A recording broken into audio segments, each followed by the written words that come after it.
Well, I'm going to tell you a story now about a friend of mine who I talk to every so often, who cured lupus.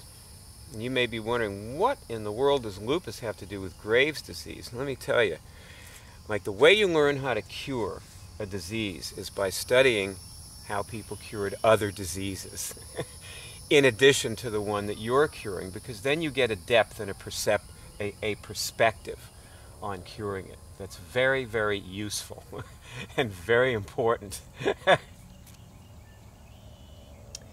You know, by the way, again, in case you found this through YouTube and you're wondering, what does it mean when it says segment 2? Well, it means it's part of a larger movie, and it's on this website, and you click on Graves' disease on this website.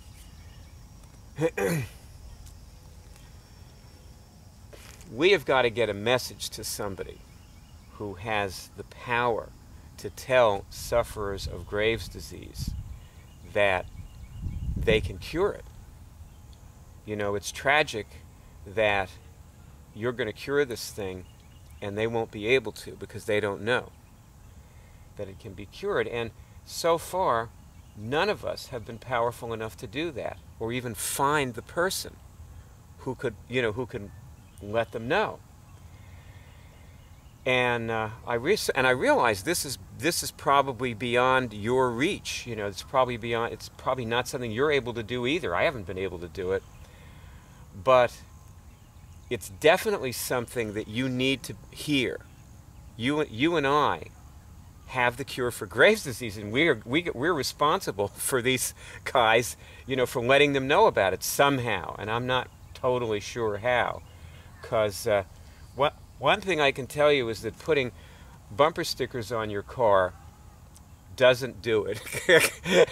I mean, you'll probably save somebody's life, I've probably saved a few people's lives because I have bumper stickers on all the windows of my car, so I'm sure that somebody saw them and came into the cure drive, and they saved their life somehow. But as of yet, what I notice is Graves' disease rages on through the world. That's the way it is.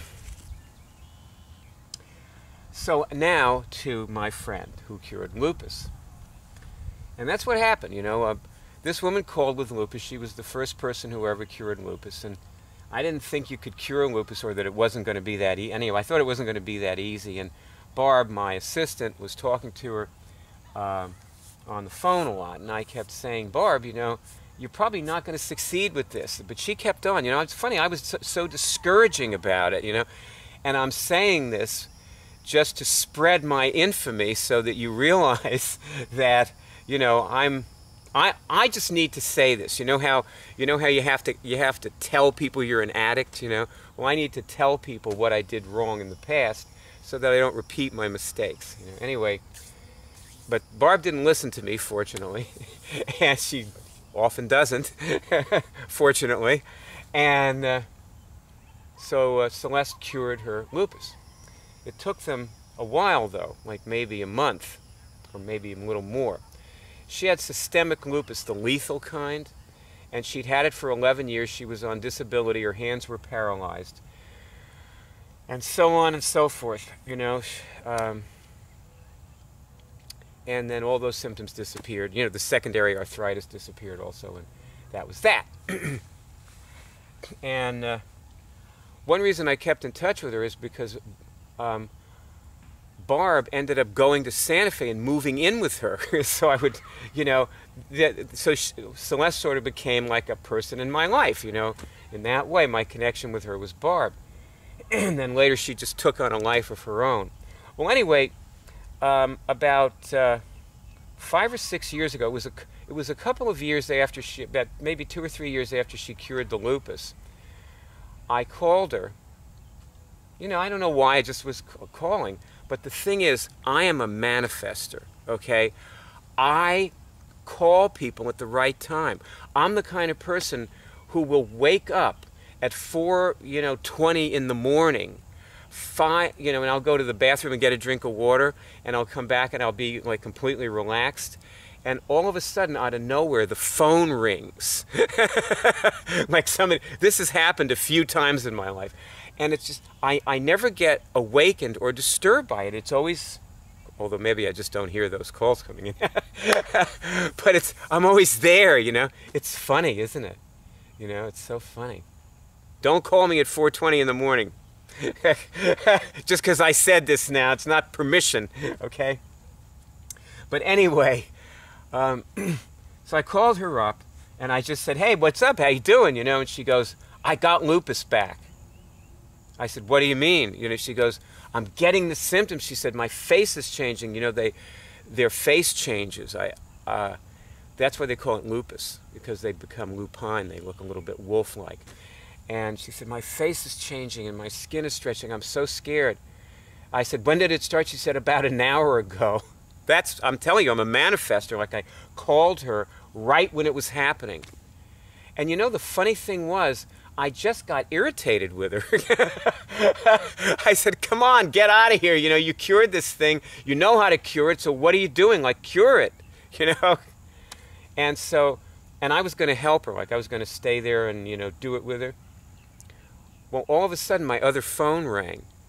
And she had sort of started curing it. And I said, wait a minute, I got to get my other call. I'll call you right back. So I get on this other call, and I talk for a few minutes. And I called her back, you know, a little while later, and I may have actually forgotten to call her right back. I can't remember, but it was probably something like half an hour later. And I called her back, and she says, it's gone, I cured it. And I went, oh, great, you know. And then I realized that was why I called her. So we didn't talk that much more after that.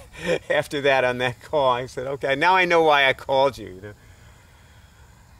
why should this scare you? I'll tell you why. You think about this. Here's this woman who cured lupus. She had no symptoms for 3 years.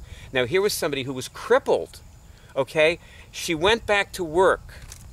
She's a manager at Penny's, and she went back to work.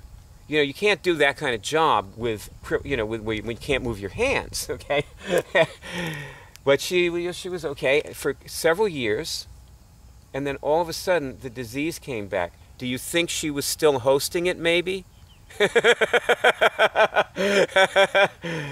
See, now you know why I was saying this is probably going to scare the heck out of you, you know, because, you know, people start thinking, well, do you ever get rid of these diseases? And I think probably yes. I think that they die off. I think that we're capable of hosting them for the rest of our lives also.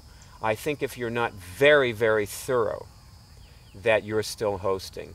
And that's what you get out of lesson 2, of course, is, you know, the lesson 2 is about, like, being thorough about it, you know, not hosting it anymore.